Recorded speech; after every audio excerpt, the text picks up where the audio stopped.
ही राधा कुठे गेली? बाबांच्या ताटात चपाती नाही. ते जेवायला बसले आहेत. त्यांना चपाती बनवायची सोडून गॅस चालू ठेवून बाथरूममध्ये गेली वाटतं. जा तिच्या केसाला पकडून घेऊन ये. खूप नाटकं झाली आहेत तिची. असली कामचूक असून कुणाला मिळू नये. आशाताई एकसारख्या बडबडत होत्या. आईची बडबड ऐकून अमित जाऊन बाथरूमचे दार जोरजोरात वाजवायला लागला. पण तिथला येणारा आवाज ऐकून तो माघारी पळत आईजवळ आला आणि म्हणाला, अगं आई, ती तर खूप उलट्या करत आहे. मला ते बघवलं जाणार नाही. तू जाऊन तिच्या पाठीवरून हात फिरव. हे ऐकून त्याची आई म्हणाली, हा हा, आला मोठा बायकोचा गुलाम. अरे तिला फक्त उलट्या तर होत आहेत ना? चक्कर येऊन तुझी बायको मरणार तर नाही ना? आता जास्त काळजी करत बसू नकोस. टिफिन पॅक करून ठेवला आहे. गपगुमान उचल आणि दुकानावर जा. अगोदरच खूप उशीर झाला आहे. आईचं बोलणं ऐकून अमित खाली मान घालून निघून गेला.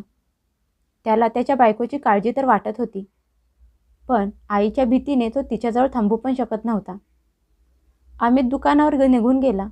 त्यानंतर थोड्या वेळाने राधा बाथरूममधून बाहेर आली आणि सासूला म्हणाली, आई, मला खूप मळमळत होत आहे. खूप भीती वाटत आहे. उलट्या पण थांबत नाहीत. चपातीचा वास मला सहन होत नाही. माझ्याच्याने चपाती बनवायच्या होणार नाहीत. मला माहीत नाही आहे काय झालंय ते.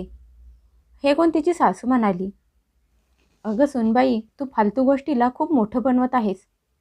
तुला काही झालं नाही, तू आई होणार आहेस आणि हे सगळं लग्नानंतर होतच असतं. तुला कुठला मोठा आजार नाही. आता किचनमध्ये चल, खूप कामं पडली आहेत आणि तू गरोदर आहेस म्हणून जास्त नखरे करू नकोस. तू काय पहिली सून नाहीस जी गरोदर राहिली आहे. मी पण एवढ्या सगळ्या पोरांना जन्म दिला आहे, पण कधी कामातून हात काढून घेतला नाही. आई बनणार असल्याचं ऐकून एक क्षण राधाच्या चेहऱ्यावर आनंद आला, पण दुसऱ्या क्षणी सासूचं कडू बोलणं ऐकून तिचा चेहरा उतरला. ती किचनमध्ये जाऊन कामाला लागली. तिच्या मनात तर येत होतं की थोडा वेळ खोलीत जाऊन आराम करावा, कारण उलट्या करून करून तिला खूप कमजोरी आली होती. पण घरातली सून तर काम करताना चांगली दिसते ना. मग तिची तब्येत खराब असू दे किंवा ती गरोदर असू दे, तिच्या नशिबात आराम लिहिलेला नसतो. राधाला किचनमधलं सगळं काम आवरल्यानंतर खूप भूक लागली होती, पण चपाती खायची तिची इच्छा होत नव्हती. काहीतरी चटपटीत खायची इच्छा झाली होती, म्हणून ती किचनमध्ये चटपटीत खायला शोधायला लागली. ते बघून तिची सासू परत तिच्यावर ओरडत म्हणाली, जेवण कमी पडले वाटतं म्हणून वरचे खायला शोधत बसले आहेस. चिवड्यावर तुटून पडले आहेस. ते सगळं वरचं खायला पाहुण्यांसाठी आणून ठेवलं आहे. गपगुमान डबा बंद करून ठेव आणि जे बनवलं आहे ते खाऊन घे. तुझ्या जिभेचे चोचले ताब्यात ठेव. पोराला जन्माला घालून तू काही नवीन काम करत नाहीस. सासूचं बोलणं ऐकून राधा मन मारून राहिली आणि प्लेटमध्ये भाजी चपाती घेऊन जेवायला लागली, पण तिची खायची इच्छा होत नव्हती. तिची सासू तिला अजून 10 कामं सांगून स्वतः मात्र आराम करायला खोलीत निघून गेली. सासूच्या मागे मागे राधा सासूच्या खोलीत गेली आणि म्हणाली, आई, मी एकदा डॉक्टरांकडे जाऊन चेकअप करून येते. डॉक्टरांना दाखवणं पण गरजेचं आहे. तिची सासू म्हणाली, यात डॉक्टर काय करणार आहेत? मी पण मुलांना जन्म दिला आहे. त्यावेळी एकाच्या वेळी पण डॉक्टरांकडे गेले नाही. हे सगळं पैसे उधळण्याचे चोचले आहेत. 3 महिने पूर्ण तर होऊ दे, मग जाऊन डॉक्टरांना दाखवू नये. राधाने ही गोड बातमी नवऱ्याला अमितला फोनवर सांगितली आणि रात्री घरी येताना पाणीपुरी घेऊन यायला सांगितलं. रात्री अमित घरी येताना पाणीपुरी घेऊन आला, पण ते बघून त्याच्या आईने सगळं घर डोक्यावर घेतलं आणि म्हणाली, अरे, आजपर्यंत कधी आईच्या आवडीची एखादी गोष्ट घरात घेऊन आला नाहीस आणि बायको आल्यावर लगेच तिच्या आवडीच्या गोष्टी घेऊन आलास. तुझ्या बायकोनं अजून तुझ्या बाळाला जन्म पण दिला नाही आणि मी तुला जन्माला घालून एवढा मोठा केला आहे. आईच्या बोलण्यापुढे अमित शांत बसला. आईला जास्त काही बोलला नाही. राधाला 3रा महिना लागला होता, पण तिची तब्येत ठीक राहत नव्हती. अमित तिला डॉक्टरांकडे घेऊन गेला. तिचे चेकअप केले. डॉक्टरांनी काही टेस्ट केल्या आणि तिच्या शरीरात हिमोग्लोबिनची कमी असल्याचे सांगितले. खूप कमजोर असल्यामुळे डॉक्टरांनी तिला आराम करण्याचा सल्ला दिला. पण ही गोष्ट तिच्या सासूच्या घशाखाली उतरत नव्हती. त्या म्हणाल्या, 2 वेळेला तर 4-4 चपाती खात असते. बघावं तेव्हा सारखी चरत असते. तरी पण हिच्या शरीरात कमजोरी कुठून आली? मी पण मुलांना जन्म दिला आहे. मला तर कधी कमजोरी जाणवली नाही.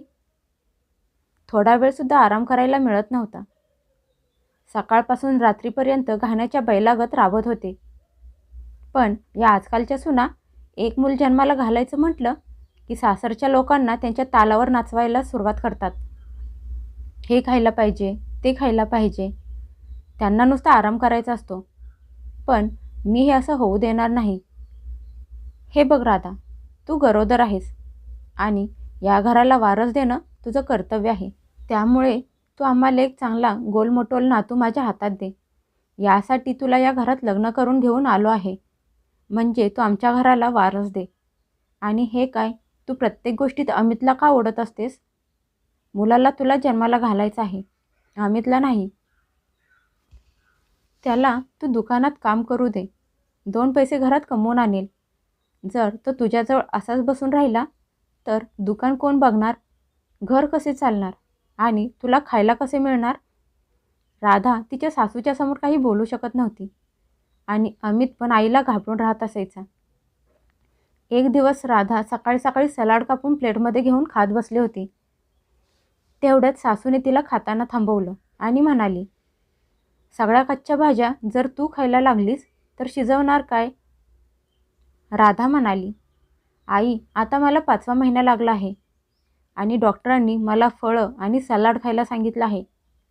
अगोदर तर मला उलट्या होत होत्या, त्यामुळे काही खाता येत नव्हतं.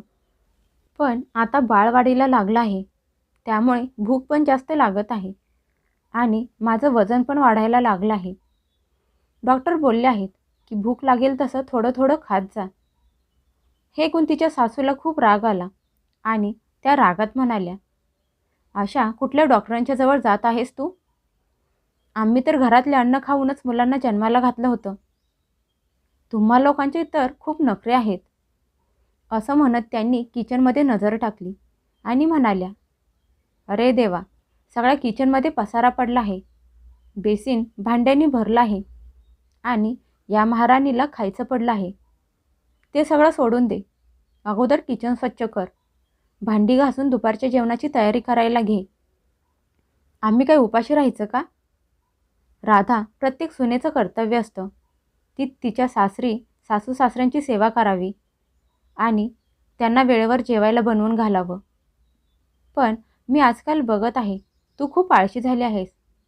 काम पण हळूहळू करत असतेस आणि घरातल्या कामावर तुझं अजिबात लक्ष नाही. तू जगातली पहिली सून नाहीस जी आई होणार आहेस. फक्त स्वतःची आणि पोटातल्या बाळाची काळजी घेत असतेस. सासू सासऱ्यांची तर तुला अजिबात काळजी नाही. असं म्हणत तिची सासू किचनमधून बाहेर येऊन हॉलमध्ये पाय पसरून सोफ्यावर बसली. राधाचं आता वजन वाढायला लागलं होतं. तिचा श्वास फुलत असायचा.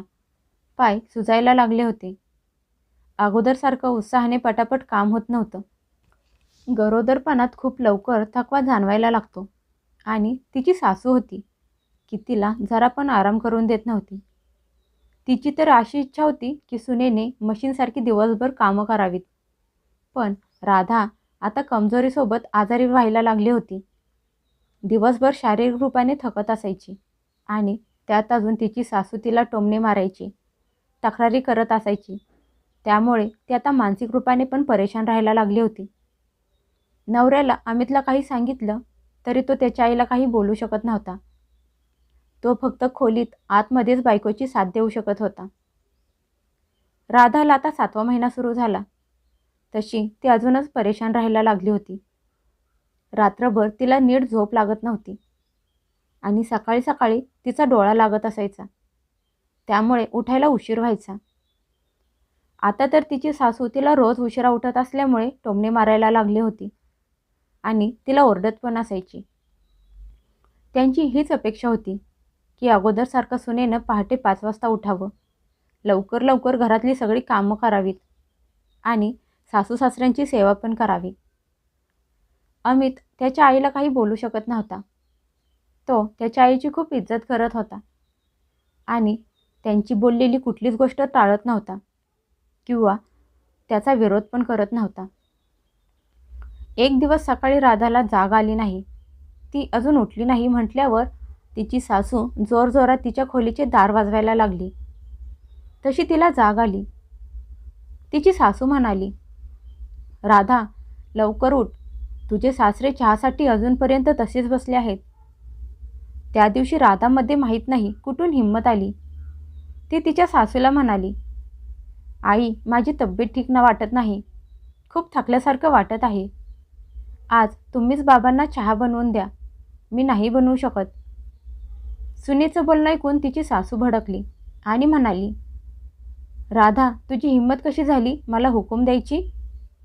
तूच उठून चहा बनवणार आहेस आणि ही सगळी घरातल्या सुनेची कामं असतात, सासूची नाही. बाळाला जन्माला घालायच्या नावावर काम न करण्याचा चांगला बहाणा बनवत आहेस. राधा तिच्या सासूला म्हणाली, आई, हे बाळ काही माझ्या एकटीचं नाही. त्यामुळे या बाळाच्या जन्माला घालायची जबाबदारी पण माझ्या एकटीची नाही. तुमचा मुलगा पण या सगळ्यासाठी बरोबरीने जबाबदार आहे. मग त्यांनी पण जबाबदारी घ्यायला पाहिजे ना. आणि हा तुमच्या वंशाचा दिवा आहे. त्यामुळे तुमच्या सगळ्यांची जबाबदारी पण आहे की तुम्ही माझी आणि माझ्या होणाऱ्या बाळाची काळजी घ्यायची. हे बाळ तुमचं पण बोललं जाणार आहे. मग तुमच्या सगळ्यांचे कर्तव्य बनत नाही का? तुमच्या कुटुंबात येणाऱ्या बाळाची काळजी तुम्हाला घ्यावीच लागणार. त्याला जन्माला घालायचा सगळा त्रास सहन करेन. पण तुम्ही मला जो शारीरिक आणि मानसिक त्रास देत आहात ना, तो आता मला सहन होत नाही. तुमच्या मुलाला माझ्यासाठी, बाळासाठी खूप करायचं असतं, पण तुम्ही त्यांना ते करू देत नाही. हे बाळ मी माझ्या माहेरातून घेऊन आलेली नाही. उलट हे बाळ या घरचं आहे. तुम्हा लोकांना कळत कसं नाही? जर बाळाच्या आई एवढा त्रास सहन करत असेल तर येणारे बाळ तरी स्वस्थ कसे राहू शकते? आईच्या तणावाचा प्रभाव तिच्या पोटात वाढणाऱ्या बाळावर पण होत असतो. जर आईच खुश राहिली नाही तर बाळ तरी खुश कसे राहील? आई, मला माहीत आहे तुम्ही पण मुलांना जन्म दिला आहे. तुम्हाला पण त्यावेळी खूप त्रास सहन करावा लागला असणार. पण हे गरजेचं नाही ना की जो त्रास तुम्ही तुमच्या काळात भोगला आहे त्या सगळ्या वेदनेची जाणीव तुम्ही मला पण करून देत आहात. मी तर तुम्हाला तो त्रास दिला नव्हता ना. मग मी त्याची शिक्षा का भोगू? या सगळ्यात माझा काहीच दोष नाही. मग ती तिच्या नवऱ्याकडे बघून म्हणाली, तुम्ही तरी मला समजून घेऊ शकला असता तर बरं झालं असतं. एका गरोदर बाईचा त्रास समजू शकला असता. तुम्ही माझ्याशी लग्न केलं आहे.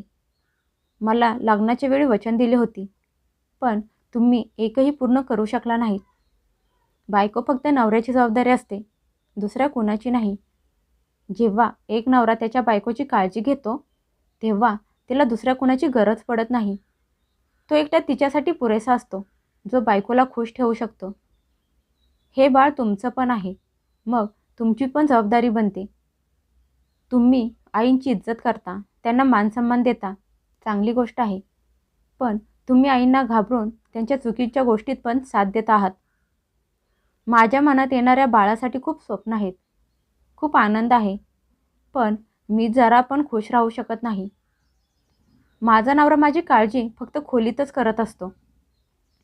तुम्हाला तर माहीतच नाही, जेव्हा नवरा बायकोची काळजी करतो, तिची देखभाल करतो, तिची प्रत्येक वेळी साथ देतो, तेव्हा तिचा अर्धा त्रास दूर झालेला असतो.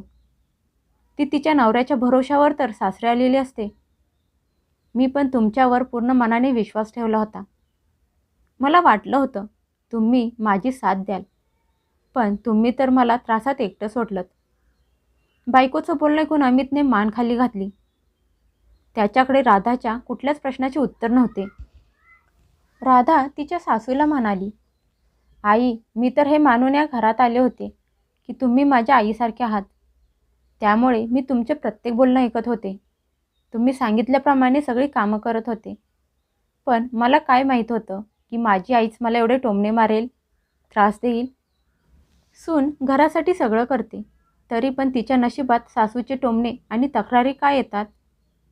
ती सगळा त्रास सहन करून पण तिच्या जबाबदाऱ्या पूर्ण करते. सासरी सगळ्यांची मन लावून सेवा करते, पण जेव्हा ती त्रासात असते तेव्हा तिला एकटीला का सोडलं जातं? तिच्या सासूकडे आणि नवऱ्याकडे तिच्या कुठल्याच प्रश्नाचं उत्तर नव्हतं. त्यांना खूप लाज वाटत होती. तिची सासू म्हणाली, राधा, आज तू माझे डोळे उघडलेस. मी एक सासू आहे. जे मी सहन केलं होतं त्याची जाणीव मला तुला पण करून द्यायची होती. पण मी चुकीचे होते. जेव्हा मी माझ्या मुलांना जन्म दिला तेव्हा मी पण थकले होते. आराम करायची इच्छा होती, तरी पण मला घरातली सगळी कामं करायला लागत होती. खूप सगळ्या कटू आठवणी माझ्या मनात आहेत आणि त्या सगळ्या मी तुझ्यावर काढत होते. पण आता मी असं करणार नाही. मी पण तुझी बरोबरीने मदत करेन. आशाताई त्यांच्या मुलाला म्हणाल्या, अमित, तू पण तुझ्या बायकोची काळजी घे. ती गरोदर आहे आणि हे बाळ फक्त तिच्या एकटीचं नाही, तर तुझं पण आहे आणि आपल्या सगळ्यांची जबाबदारी आहे. असं म्हणत तिची सासू किचनमध्ये चहा बनवायला गेली. आज राधाने तिच्या सासूला त्यांच्या चुकांची जाणीव करून दिली होती आणि तिच्या सासूला त्यांची चूक समजली होती.